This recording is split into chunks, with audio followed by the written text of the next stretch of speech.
अपनी एक वीडियो में मैं अच्छी तरीके से स्ट्रैटेजी वीडियो, जिसे हम कहते हैं बायोलॉजी स्ट्रैटेजी वीडियो, या बोल सकते हैं ओवरऑल नीट की strategy video after the board exams बताने वाली हूँ। बट इस वीडियो के लिए भाई आप आराम से देखो, जो कि मैंने बायोलॉजिकल क्लासिफिकेशन का सार दिया है। और ये मैं पहले तो सोच रही थी नहीं, मैं इसके फ्री PDF नोट्स अगर प्रोवाइड कर दूँगी if you need, comment down in the comment section, क्योंकि एक दो कमेंट आएंगे फिर भी भाई उनको इंडिविजुअली मैं DM वगैरह कर दूँगी।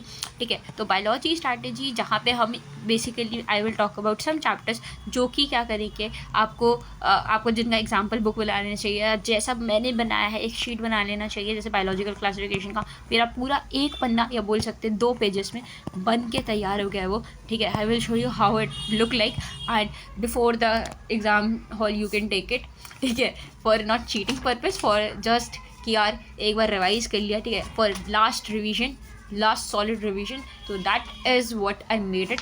ये ज़्यादा बेटर है। और मुझे एक और वीडियो बनानी है जिसमें आई विल डिस्कस अबाउट 10 दिन जो PW नीट पे चल रहा है ट्रेंड, उसको भी डिस्कस करेंगे, उसके क्या ड्रॉबैक्स लगे and why I am not following up. So I will also make a video on this particular. So let's get started with very first thing, biological classification. ये हमारा पहला चैप्टर है, रटंती विद्या फलंती नाही का। तो लेट्स गेट स्टार्टेड। इस series का नाम ही रख देते हैं हम, रटंती विद्या फलंती नाही। ठीक है, मगर हमारी फल करेगी। ठीक है, बायोलॉजिकल क्लासिफिकेशन सबसे पहले हम पढ़ते हैं इसमें बैक्टीरिया। ठीक है, monera bacteria, mycoplasma without cell wall. ठीक है, होता है, सबको पता है ये बात भाई, सेल बायोलॉजी से पढ़ते हुए आ रहे हैं ये वाली बात तो।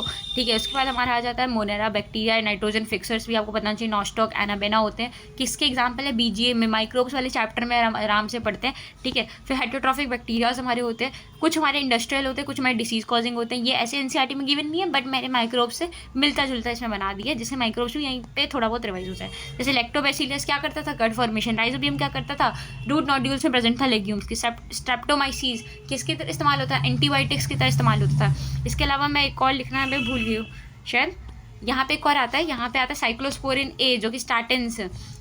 ठीक है, वो भी क्या होता था? एक तरीके का यही होता था, नहीं स्टार्टेज तो फंजाई, सॉरी यहाँ पे नहीं आएगा वो। ठीक है, तो इंडस्ट्रियल में इतना आएंगे। और डिसीज कॉजिंग में आ जाएगा विब्रो कॉलरी जो कि कोलेरा कहता है, सैल्मोनेला टाइफाइड जो कि टाइफाइड करता है, ज़ेंथोमोनास सिटा जो कि सिट्रस कैंकर करता है, क्लॉस्ट्रीडियम टेटनास जो कि टेटनस करता है। ठीक है, अब आते हैं भैया यूग्लेनॉइड्स पे अपन के। ठीक है, यूग्लेनॉइड्स क्या होते हैं? यूग्लेनॉइड्स जिनकी सेल वॉल क्या होती है? फ्लेक्सिबल होती है, प्रोटीन की बनी होती है, बॉडी को क्या बनाती है? फ्लेक्सिबल बनाती है। ठीक है, दो फ्लैजिला होते हैं यूग्लेनॉइड्स में। एक होता है भैया शॉर्ट, एक होता है लॉन्ग, ये इंपॉर्टेंट है। फिर आते हैं इनके अंदर यूग्लेनॉइड्स चाहे हो या साइनोबैक्टीरिया हो, दोनों में कुछ कुछ पॉइंट्स मिलते जुलते भी हैं। कौन सा पॉइंट मिलता जुलता है? एक एल्गल ब्लूम वाला, जैसे कि हमारा यूट्रोफिकेशन होता है ना, जिसे एल्गल ब्लूम भी कहते हैं, जिसके जो कि बंगाल, टेरर ऑफ बंगाल भी कहलाता था। हम पढ़ते थे, कौन से चैप्टर में पढ़ते थे ये? इकोलॉजी में पढ़ते थे कहीं। ठीक है, तो वैसा ही कुछ यूग्लेनॉइड्स भी पाया जाता है। किसमें? मैटर में, लीटर वाले मैटर्स में, ऑर्गेनिक मैटर के अंदर यूग्लेनॉइड्स की मात्रा भी होती है, बट ये NCERT वगैरह में नहीं है तो नहीं पढ़ना।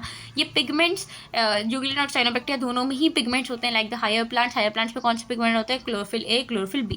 ठीक है, इसका एग्जाम्पल यूग्लेना को और क्या कहते हैं? यूग्लेना कनेक्टिंग लिंक होता है भाई प्लांट और एनिमल के बीच में। ठीक है, अब बात करते हैं स्लाइम मोल्ड की। स्लाइम मोल्ड सुटेबल कंडीशन में सेवरल फुट लॉन्ग होता है, सुटेबल कंडीशन में भूल जाते हैं हम किसमें क्या था। ठीक है, सुटेबल में था भाई सेवरल फुट लॉन्ग, और अनफेवरेबल कंडीशन में भैया फ्रूटिंग बॉडीज बनती थी, ट्रू वॉल्स बनते थे, एक्सट्रीमली परसिस्टेंट होता था, सर्वाइव कर जाता था बहुत सालों तक। मैंने ईयर्स इसलिए जानने मुझे लिखा है क्योंकि भूल सकते हैं कि मैंने ईयर्स है यहाँ पे। ठीक है भाई, क्या कुछ भी दे दे एग्जामिनर। फिर आता है प्रोटिस्टा पे। प्रोटिस्टा में हमें क्राइसोफाइट्स आता है सबसे पहले। क्राइसोफाइट्स में सबसे इंपॉर्टेंट डाई आइटम्स क्या होते हैं? इनके पास सेल वॉल होती है, सोप बॉक्स जैसा स्ट्रक्चर होता है। डाई आइटम्स क्या होते हैं? चीप प्रोड्यूसर होते हैं। डायस्मिट्स देते चीप प्रोड्यूसर्स होते हैं? नहीं भैया, डाई आइटम्स होते हैं। डेस्मिट्स को हम ग्रीन एल्गे भी बोलते हैं। क्राइसोफाइट्स क्या होता है? मराइन और फ्रेश वाटर दोनों होता है भाई, ये भूल सकते हैं अपन, इसलिए मैंने इसे अलग से हाईलाइट कर दिया। मराइन और फ्रेश वाटर दोनों हो सकता है। फिर डाइनो डाइनो मतलब 2 फ्लैजिला होते हैं, मोस्टली मराइन है, फोटोसिंथेटिक है, येलो, ग्रीन, ब्राउन किसी भी कलर का हो सकता है। सेल्लोस प्लेट होती है, जैसे कि यूग्लेना में क्या थी? पेलिकल थी, इनमें क्या थी? स्टिफ सेल्लोस की प्लेट होती है भैया। ठीक है, फिर रेड डाइनो किसको बोलते हैं? रेड डाइनोसोर नहीं है ये, रेड डाइनो फ्लैजिलेट है। गॉन्यूलेक्स को कहते हैं, रेड फॉर्म करता है। गॉन्यूलेक्स एक टॉक्सिन निकलता है, सेक्सी टॉक्सिन, नाम याद करने की जरूरत नहीं है, NCERT में नहीं है। टाइप ऑफ क्या है? न्यूरोटॉक्सिन है, दिमाग भेजा खराब कर देगा। बहुत सारे मराइन एनिमल्स भी मर जाते हैं इससे। एनिमल्स जो क्या करते हैं भैया, फिशेस वगैरह खाते हैं, उन लोगों को, ह्यूमंस को भी ये डिसीज हो सकती है। फिर आता है प्रोटोजोन, और इस टाइप की चीज़ों को बायोमैग्निफिकेशन भी तो कहते हैं, जो कि हम कहाँ पढ़ते हैं? कॉलेज में पढ़ते हैं। ठीक है, प्रोटोजोन एंटामीबा हिस्टोलिका, मतलब कि स्टूल के हाथ क्या होना, बहुत सारा ब्लड आना, ये किस में पढ़ते हैं हम, मैंने बोला ना बहुत सारी डेटा को मैंने एनसीईआरटी कंपाइल करा 1 घंटे के अंदर, जो कि काफ़ी बेटर है बड़े बड़े लेक्चर देखने से अच्छा।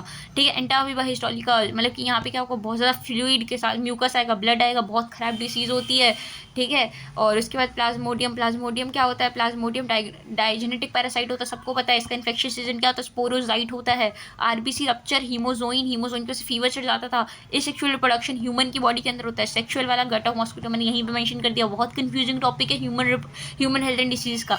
फ्लैजिलेटेड किसमें होता है, ट्रिपैनोसोमा में, ये तो सिलेटेड पैरामीशियम में। और मेराइन फॉर्म्स जो प्रोटोजोआ के होते हैं, ये बहुत कम लोगों को पॉइंट पता होगा कि उनके पास क्या होते हैं, सिलिका की शेल्स होती हैं मेराइन प्रोटोजोआ के पास।